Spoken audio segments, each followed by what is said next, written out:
What's up everybody, Lefty Luke here, and today I'm going to be counting down my top albums of 2020. This year has been a year, I don't need to tell you that, and if you're watching this video then you survived, so good on you. I'm going to be going through my favorite albums that came out this year, and to make it a little easier, I cut them into 3 different categories. Category number 1, we have rock and alternative. Category number 2, we have hip hop, rap, and category number 3, we have the heavy category. So those are going to be my 3 different buckets that I'm putting my top 10 albums into, and if you haven't already, go ahead and click that subscribe button, ring the bell so you get notifications, and without further ado, let's get into the top albums of 2020 according to yours truly. Hey, ho, let's go! Hey, ho, let's go! Alright, and starting off in the rock/alternative category, when I say alternative, I'm putting punk into that, I'm putting like reggae rock into that, anything else that's kind of catch-all, has guitar in it. First off, I just want to name some honorable mentions. UK artist Youngblood with his Weird album. No, that's the name of it. I mean, it is a little weird, but that's also the name of it. Really exciting stuff he's putting out, blending a lot of genres and subgenres of rock into this cohesive thing that sounds like him. Great songwriting, very catchy. I'm excited to hear what the future holds. Another one I want to shout out is from one of my all-time favorite bands, Ballyhoo from Aberdeen,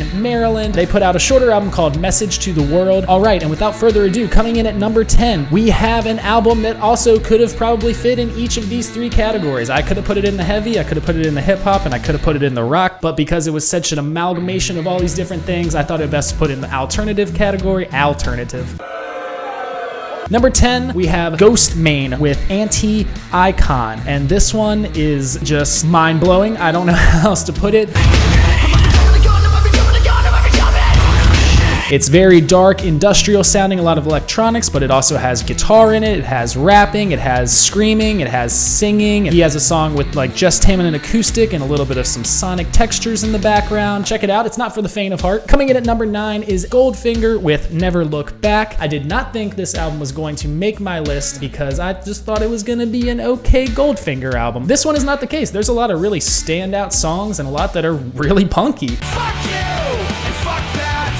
I'm not waiting for your comeback. This is the first album with original guitarist Chris Paulson back, so maybe that kind of brought back some of that old school Goldfinger sound to it. It's also got Mike Herrera on bass, who even picks up some vocals in a few parts, which I love, being a big MXPX fan. That should go without saying, the production on this album is fantastic. John Feldman is the dude in Goldfinger, and he's also the dude in the production game. Coming in at number 8, Sevendust. This is their 13th studio album, and usually when a band gets to 13 studio albums, it's just like, okay, this is the same as the past 2 to 3. Not true with this one. There's really just everything you would love in a Sevendust album, but it's refreshing. I don't know what they did, but they went in that studio and they stepped it up and brought a fresh sounding Sevendust record. And up next, I know this one was kind of hyped as an EP when it originally came out, but even interviews with the band afterwards were like, yeah, we should have called this an album. I'm talking about Bring Me the Horizon with their album Posthuman Survival Horror. And I was like, you know what, let me give it a shot. It's a great album. I mean, it's got a little bit of everything. This is truly a band that's on a trajectory to be one of the biggest rock bands in the world, but you know, it's not just anthemic choruses and ballads. They've got heavy songs on here. I mean, when you put on the album, Dear Diary, the first song, just comes out swinging.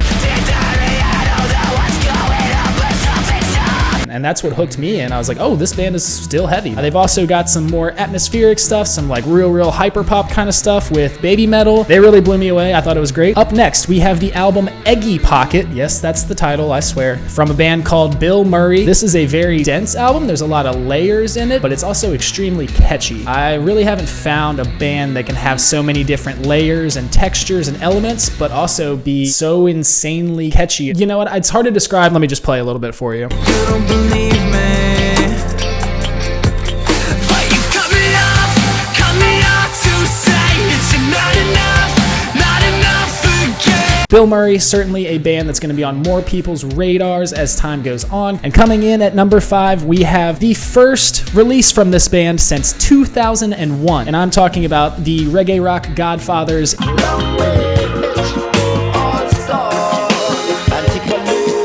If you like reggae rock, even if you just like reggae, then you have to absolutely check out this album. There's just so many good songs on this that kind of span from ska punk to just traditional reggae. They did not disappoint. And number 4, an album that I really didn't think I would get into as much as I did. I'm talking about Plastic Hearts from Miley Cyrus. And it really bends genres as well. I mean, you have pop anthems, you have like classic rock songs, you have borderline punk songs on this one. What the fuck do I know? I'm alone, 'cause I couldn't be somebody's hero. got some great guest appearances on it as well. Everyone from Dua Lipa, and then you have Night Crawling with Billy Idol. Joan Jett is also on a song. It's really got a little bit of everything and really makes for a really fascinating listen. I also love that she's like getting older. Her voice is getting real smoky. Pleasure leads to pain. To me, they're both the same.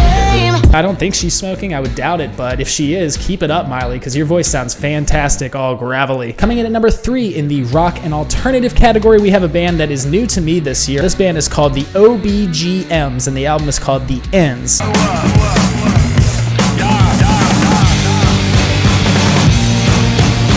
They're a Toronto punk trio, just coming out with a really refreshing sound. Everything from bongos to just straight up power chords and screaming to more melodic, catchy punk. He's got a really interesting vocal style that kind of meshes the lines of screaming, kind of yelling, aggressive singing, but also melodic singing.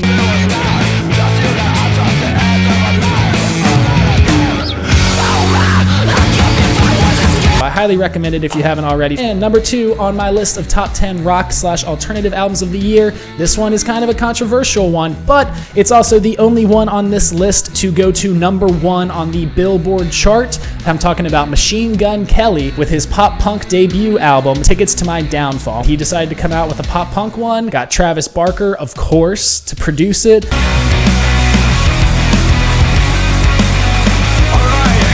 He really opens up his life on this one and lets it all bleed out on the page. In my head,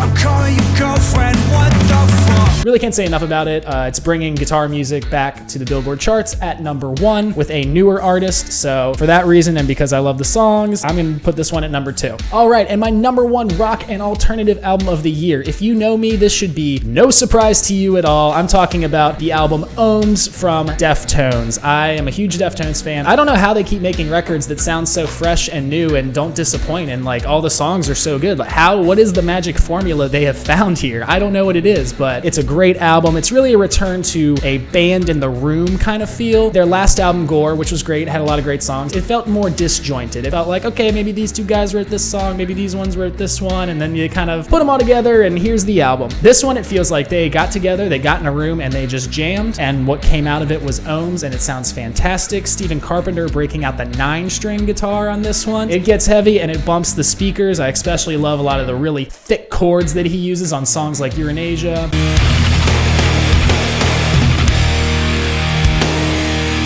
Just another banger and classic from the Deftones. I mean, I shouldn't be surprised, but I still am every time. So shout out to the Deftones. Before we get into my top 10 hip-hop albums of 2020, I wanted to give a few honorable mentions. The first one being Anderson .Paak. Now, Anderson .Paak, he did not release an album this year, or really even an EP. However, he put out a ton of really just fantastic singles. Lockdown especially was my favorite, but Lockdown really, I think, is the song that's gonna stand the test of time. When we look back on that song, it's really just gonna be like a time capsule. Not to mention all the features he's done on a ton of other albums this year. I wouldn't be surprised if he's on at least a quarter of these albums in one way or another. Enough of me nerding out about Anderson .Paak. Also to Hardy with A Rock. That's the name of it. Hardy is like a country meets kind of rap, meets kind of rock. He's one of the most unique artists I've heard in a long time. He can blend all those genres very seamlessly and also can just write absolute catchy songs. There's songs in it with like double kick pedals. Like I've never heard country with double kick pedals before. Yeah, I knew you'd be pissed off over me, and I'd just be hungover. Much less country that's also mixed with rap that's got the double kick pedal. It's just completely unique. You gotta check it out. All right, and into the list. Coming in at number 10, we have Detroit 2 from Big Sean. A lot of the lyrics are very centered around Detroit. The interludes on this album, he did an amazing job, and that's a theme you'll see throughout the albums of this year. There was a lot of great interlude tracks. This one, for example, there's 3 absolutely amazing interlude tracks by some people you may have heard of,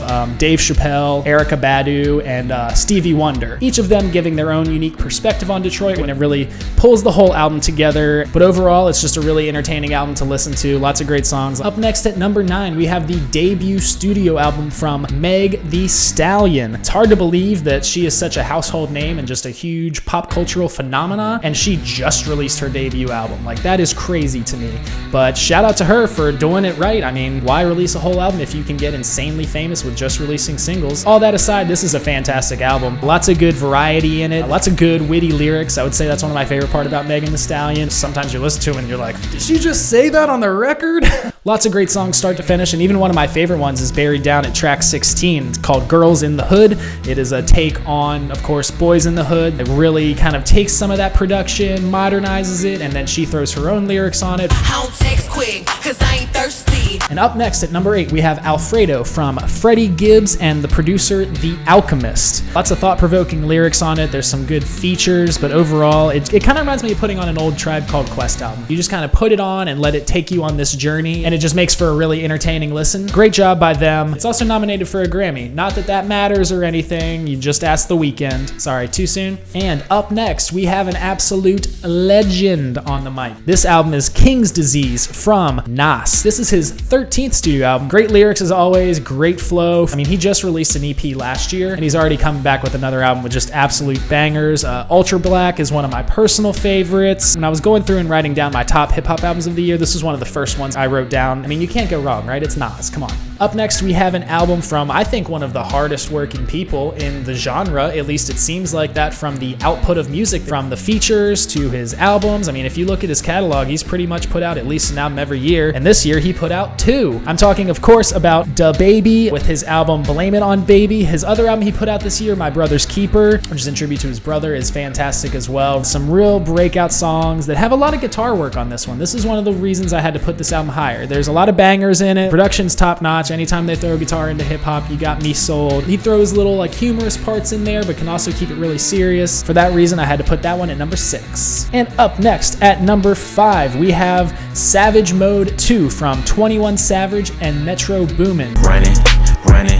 I leave by my cars. And speaking of great interlude tracks, you know who does the interlude tracks on this one? Morgan Freeman, that's who. Talk about a way to make an epic album. This one came out closer to around the October time. The production really reminds me of a lot of old school 3-6 Mafia, very spooky. A lot of spooky vibes on this album, plus his lyrics are graphic and can be a little bit horrifying at times. Savage Mode 2 does not disappoint. And number 4, we have a legend in the genre, a legend in pop culture. I'm talking about Busta Rhymes with Extinction Level Event 2. And this album is absolutely just packed full of bangers, really heavy songs, really heavy subject matter in a lot of them. This album definitely brings some rough reggae elements to it, of course with his voice. Very raspy, very punchy, very in your face. Not to mention on this one, there is a ton of great features like Kendrick Lamar, Mariah Carey, Anderson .Paak, Q-Tip, Rick Ross, Mary J. Blige, Rhapsody, Dirty Old Bastard. How he got Dirty Old Bastard on this track, I don't know. I mean, obviously he's been dead for a long time, so they had it sitting away somewhere, but if somebody can do it, I guess it's gotta be Busta Rhymes, right? Pete Rock and more. And speaking of rock, the interludes on this album are from Chris Rock, but there is nothing funny about this one. It is Chris Rock just talking mad shit and hyping up Busta Rhymes. It was really hard to not put this higher, so the fact it comes in at number 4 just kind of tells you of what kind of year it was for albums. This top 3, I mean, they're neck and neck here. I mean, I'm splitting hairs. But number 3, we have Circles from Mac Miller. This is unfortunately his 6th and final studio album, as it was released after his death. I really love the production on it. A lot of the songs, it just sounds like him sitting in a booth holding a Shure SM7B, and it's just his voice and just letting his soul fall out into the music, which it really does on this album. I mean, there's a ton of great songs on this. Good News was one of the lead singles, and I think could easily be like the song of the year. He finds a really interesting balance on this album between like mellow and melancholy versus uplifting and positive. Is really interesting because it can kind of go back and forth in the same song, but I still, after I listen to this album, like I feel good. It's a shame he's gone. This will carry his legacy on for years and years and years and generations to come. At number 2, we have another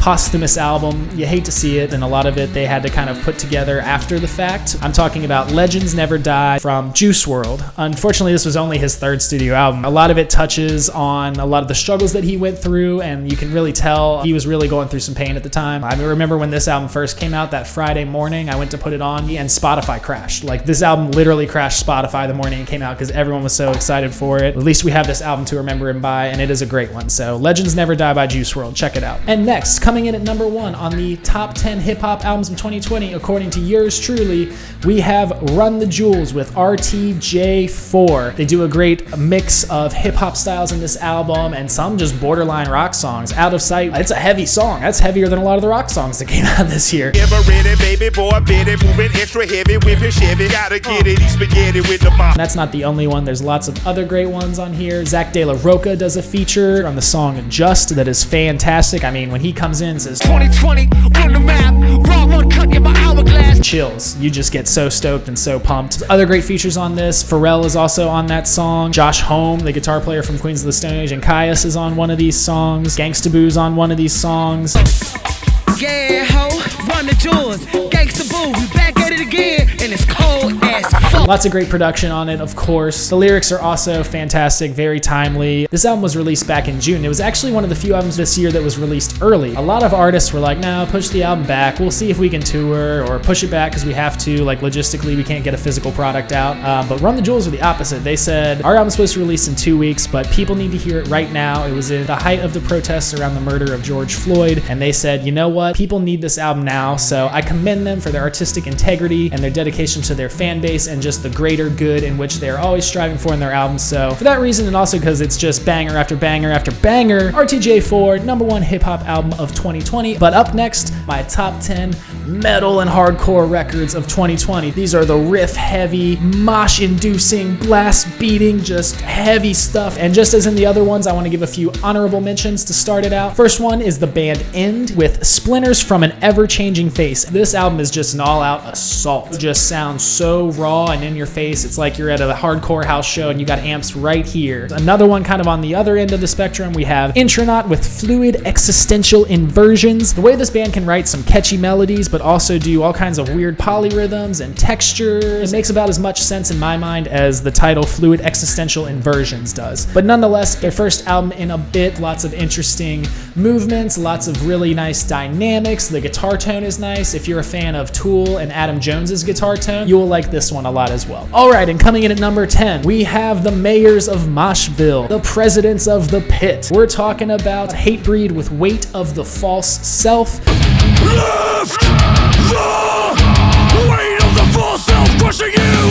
If you're like me and like to have a drill sergeant yelling in your ear when you're going for a run, then obviously you're gonna love Hatebreed because that is their music. The only reason it comes in as number 10 is some of the later tracks in the album, maybe not as strong, not bad, but it does get a little same as it goes on, but you know, maybe an AC/DC album does too. And if they're not the AC/DC of hardcore, I don't know who is. And up next on this list, we have the Black Dahlia Murder with their album Verminous. This album is a little lower than I would usually put a Black Dahlia Murder record, to be honest. It was a little more of a mid-tempo to slower record, whereas I kind of favor the fast and extreme Trevor Strnad just screaming 1,000 miles a minute. For that reason, I put it lower on the list at number 9. It's not a bad album, but not as great as I was hoping. Coming in at number 8, we have Lamb of God with their self-titled album. This is their first album without original drummer and founding bandmate Chris Adler, but if you were listening to it, you really probably couldn't tell. Like, at least especially in maybe about half the songs. Now, they did clarify and say that he does not have any recorded material on this album. However, I don't think it's a far stretch of the imagination to say that he demoed a lot of it.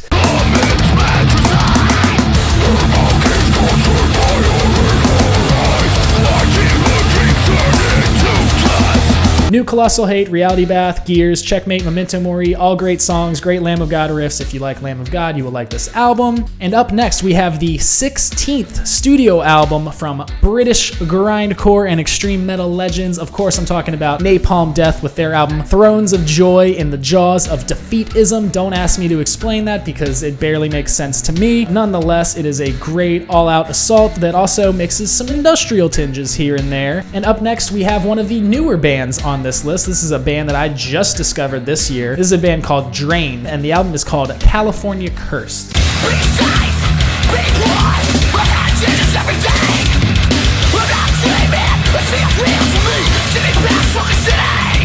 They bring some new elements to the table and really make it bright and refreshing. It's a well-produced album. It's still got a lot of grit to it. I like the artwork and a lot of the merch they release with it. It's very beachy, so of course I'm gonna love it. All in all, if you haven't heard of them, check out Drain with California Cursed. And now we're in the top 5 metal albums of 2020. This band is a classic and really needs no introduction. I'm talking about Body Count with their album Carnivore.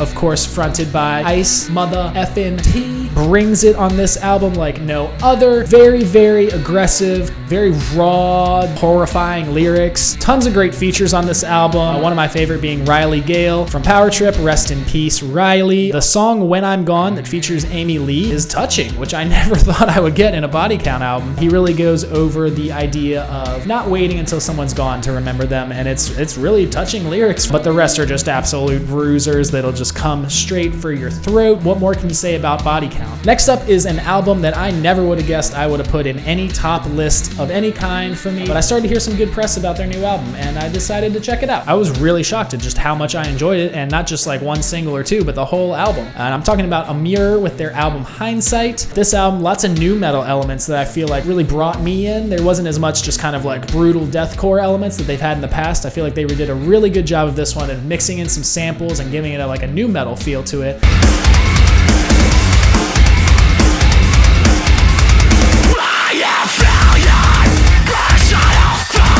There's one song where he kind of does like a chopped and screwed rap part, which is really interesting.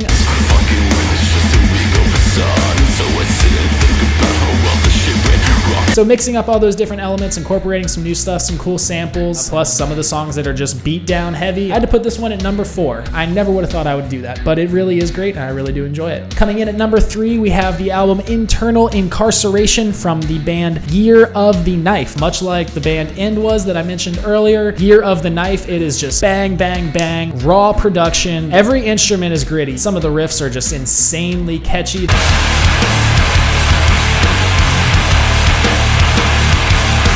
There's lots of great, for lack of a better term, like hardcore chanting parts where you can totally just envision him like holding out the mic into the crowd, or at least that's what they used to do.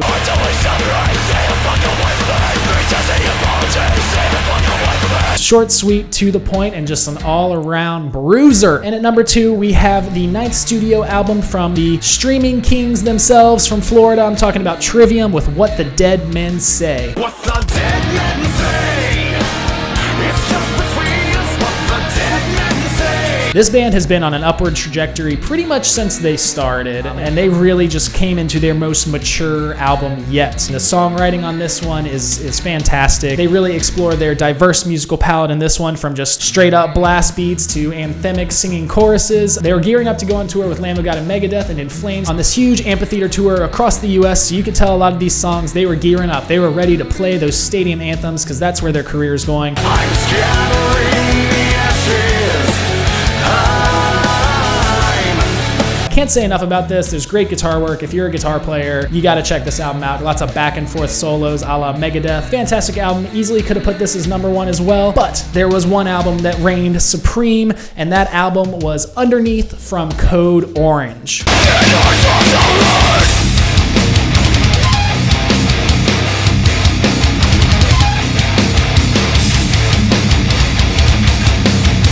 If you know me, you know how much I love Code Orange. I put their last full-length album, Forever, as number 1 on my top albums list back in 2017 when it came out. So it's no surprise that this is gonna be number 1 as well. I mean, this album takes you on such a crazy, crazy journey. There's some of their heaviest songs of all time, but there's also some of their most emotional songs of all time. I mean, the dynamics that this band can do is unreal. All kinds of crazy stops and starts and electronic stuff.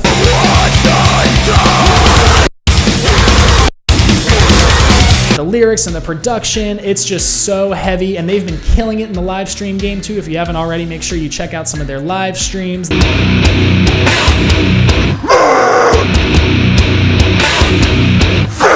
Killing the Twitch game this year. I know I certainly loved it. It was one of my top stream songs of the year. Thank you so much for watching. If you made it this far, you are the best. I appreciate you. And if you haven't already, subscribe, ring the bell, follow me on social media at the Lefty Luke. Make sure you put in the comments what some of your favorite albums of the year were. Let me know what I missed. And congratulations on making it through 2020. We survived. And until next time, cheers, y'all.